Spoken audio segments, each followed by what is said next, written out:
Karena waktu itu bisa dibilang Keraton Solo itu berlimpah harta ya. Iya, iya, karena melihat juga persebaran dari industri gula waktu itu sedang baik-baiknya, Mas. Sedang marak-maraknya.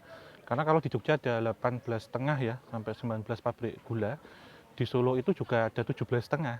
Pabrik gulanya juga banyak. Besar-besar lagi. Besar-besar ya. Dan waktu itu memang didukung dengan, tidak terlalu didukung dengan pemegang saham yang ada di Amsterdam, yaitu Algemeen Maskapai Voorhandels en Nijverheid, atau Perum ya, perusahaan umum untuk industri dan perdagangan. Waktu itu pemegang sahamnya NIS sudah pasrah, saya nggak bisa membiayai lagi. Dan dihitung dari membengkaknya pembangunan jalur itu sendiri, sehingga di pembangunan jalur kereta api selesai hanya sampai di stasiun Solo Balapan. Dan di Solo Balapan ini banyak ini juga, Mas, selain masalah teknis ya, kehabisan dana, juga ada gangguan-gangguan mistis. Karena ini kan daerah keraton ya, dikenal dengan daerah keraton yang dianggap keramat, Pawingit, juga daerah balapan ini yang dulu dipakai untuk pacuan kuda.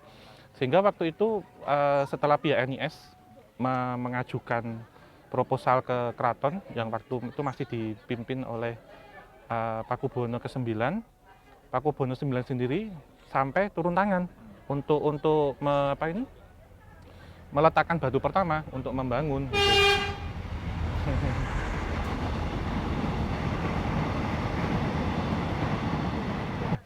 Ini kemudian karena banyaknya gangguan ya, jadi gangguan-gangguan mistis, Mas. Bahkan beberapa pekerja itu ada yang tiba-tiba sakit, meninggal. Kemudian gangguan-gangguan seperti alat-alat pertukangan itu disembunyikan sama makhluk astral di situ. Sunan Pakubuwono IX akhirnya turun ke lokasi dengan membawa semua peralatan ini ya, peralatan pertukangan itu disebut dengan emas murni untuk membangun ataupun untuk meletakkan batu pertama di daerah Balapan ini, Mas. Setelah itu tenang. Setelah itu tenang. Tapi permintaan Sunan, iya. Nah itu dia ke tempat ini tuh permintaan siapa, Belanda kah atau memang dia wes lah daripada kakan masalah, Iya. tak langsung medun wae tak rampung Iya, dewe. beliau sendiri jadi meruat dan beliau juga semedi di Sumur 9. Ya waktu itu kita kunjungi. Iya, untuk penyelesaiannya ini bagaimana. Dan pada tahun 1872 stasiun Solo Balapan ini meneruskan pembangunan sampai dengan Ceper di daerah Klaten. Dari Ceper kemudian ke Klaten dan dari Klaten sampai ke Yogyakarta. Tetapi di Yogyakarta waktu itu sampai dengan Lempuyangan.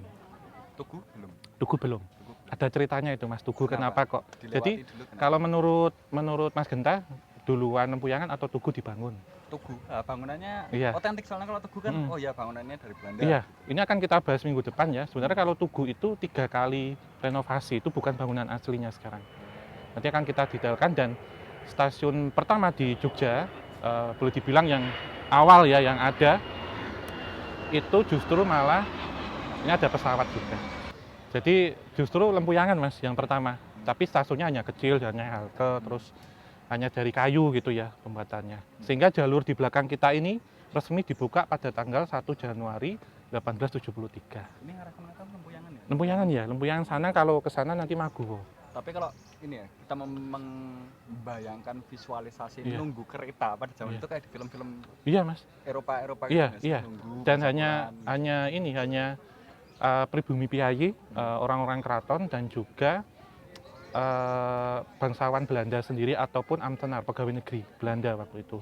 Dan Sunan Pakubuwono IX juga menitipkan kereta api ini tidak hanya untuk mengangkut hasil bumi dan penumpang, tetapi juga nanti makhluk-makhluk astral yang ingin transportasi, berpindah. Itu asal mula pemikiran kreatif itu dari mana itu?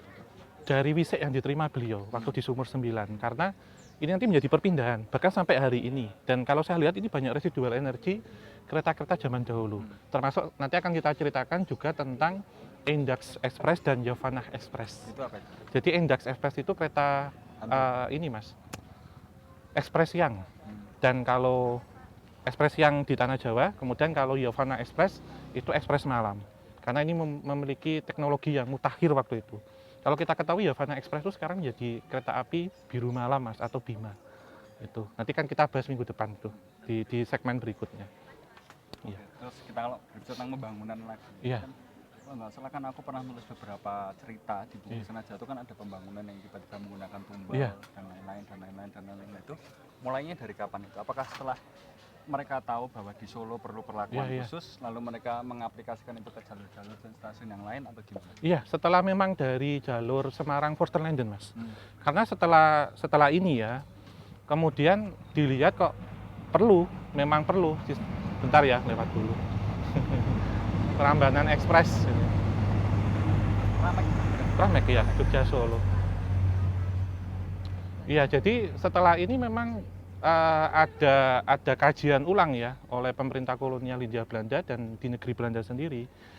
Lalu pada tahun 1875 itu pemerintah kolonial juga ingin membantu ya Mas, dalam artian di sini perlu perusahaan swasta itu harus didampingi oleh perusahaan pemerintah. Sehingga pada tanggal 6 April 1875 perusahaan kereta api negara Indonesia? dibuka ya. Waktu itu Staatspoorwegen. Belum ini. Ini masih jauh Mas. Staatspoorwegen itu didirikan pada tanggal 6 April 1875. Dan NIS juga mendapatkan tender ya, itu untuk membuka jalur di Batavia sampai dengan Buitenzorg di Bogor. Tapi jika dilihat ya, lebar 1435 itu setelah dilakukan penelitian ulang, itu tidak cocok untuk kontur tanah di Jawa yang berkelok-kelok, kemudian juga labil tanahnya. Sehingga setelah melalui penelitian, ditentukanlah jalur dengan lebar 1067 mm yang dipakai sekarang lebarnya, jadi custom. Om, kita bicara tentang mega proyek kereta api ini kan ibaratnya kan ya nggak usah bohong lagi, ini merupakan sebuah bisnis ya. Pada sebuah inovasi ide untuk membantu apa juga merupakan sebuah bisnis dan selalu menghasilkan keuntungan sampai detik ini lah. Kira-kira sampai detik ini tuh apakah negara Belanda masih menerima keuntungan dari semua pembangunan ini? Kan mereka mencantumkan, mereka yang mengorganisir, apakah mereka masih dapat apa? Iya, ini sebenarnya kalau kita lihat itu sejak Nippon masuk itu dinasionalisasi Mas, dijadikan satu. Jadi dulu mengikuti region ya. Sebenarnya setelah ini ya, itu setelah dua perusahaan besar ya, NIS dan SS waktu itu, kemudian ada 17 perusahaan swasta lain Mas. Tapi nanti akan kita bahas berikutnya. Ini menjadi bisnis yang menggiurkan sampai hari ini kereta api sebenarnya. Dan setelah Staatspoorwegen kemudian membangun jalur, itu dibukalah jalur dari Surabaya, Bangil, sampai dengan Pasuruan. Yang resmi dibuka pada tahun 1878. Diteruskan sampai dengan Malang 1879.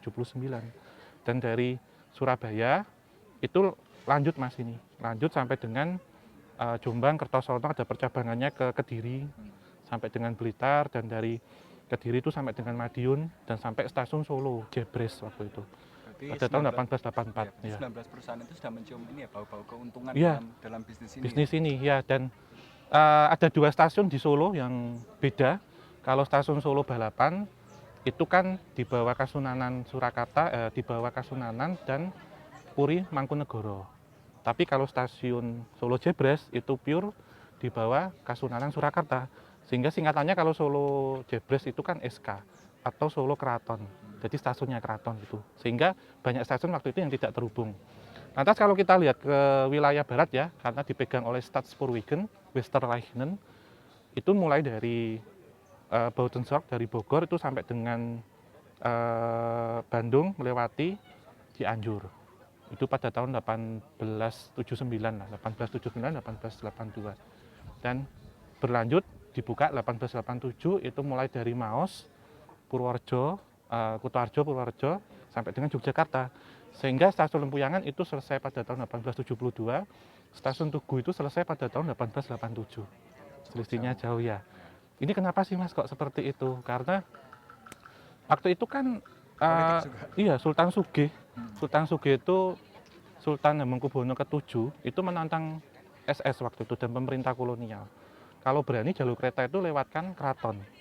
Karena jalur antara Jogja dengan Lempuyangan itu kan akan memotong sumbu imajiner dan sumbu filosofi yang mengumpulkan keraton dengan Tugu Jogja. Akan terputus oleh besi. Dan setelah disetujui, setelah ditandatangani untuk perkembangan kota waktu itu ya, sehingga pada tanggal 7 Juli 1887 jembatan Kewek itu dibangun Mas, menghubungkan Lempuyangan dengan stasiun Tugu. Dan kebetulan pembicaraan ini mengingatkan saya kepada gerbang antar dimensi yang kita kunjungan ke Solo, jadi terjawab sudah kenapa di dekat-dekat Keraton Solo itu banyak gerbong yang jarang ditemui itu kan mewah-mewah, punya perlakuan khusus tersendiri. Ya berarti ternyata di masa lalunya memang agak andil sendiri dalam membantu